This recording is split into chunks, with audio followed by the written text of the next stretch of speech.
Hello and welcome to the introduction to Vision Permits. When you first launch the permitting software, it will place you on the home page. At the top left of the home page is the Vision RSS feed. This will show upcoming regional training and events as well as patches that are on the way out. At the top right, we have the announcement section. The announcement section will allow you to trigger any patch that has currently gone live if your institution chooses not to update automatically. Down at the bottom right, we have the backup monitor, which shows the status of your last several backups. Navigation through the Vision systems consists primarily of using the navigation pane on the left, as well as the ribbon on the top. Note that if I click Permits, here under Posting, the ribbon changes. This launches a center, which is a view-only section of the Vision software.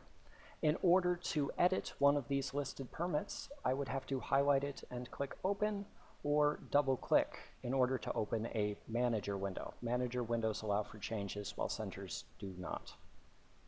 Throughout the permit system, you will be able to track permits based on their type, permit number, the applicant, or the address that they're associated with. We're now going to take some time to go through the navigation pane and touch very briefly on each item. Invoices, next down the list, allows you to view open invoices and charge new fees to your open permits. Receipts will let you view any receipts that have been posted, as well as letting you pay off any outstanding invoices. If we move down to the Forms section, we'll see the Issue Permits button, which is where you will go to issue the physical permit, and an Issue Notices section that will be used if you, for example, send out reminder notices when a deadline is coming up. If we move down to the Data Center, this is going to be where the system setup occurs. We can add permit types, contractors, or inspectors.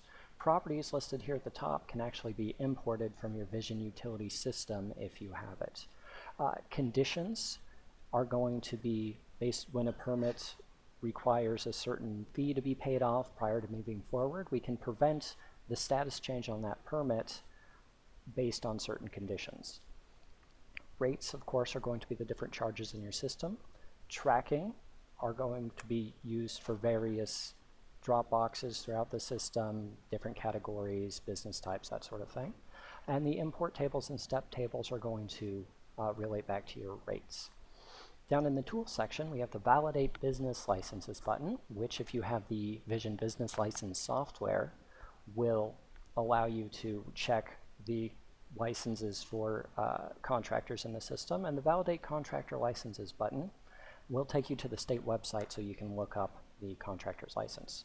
This Vision UV Sync button here is related to the aforementioned properties and importing them into the system.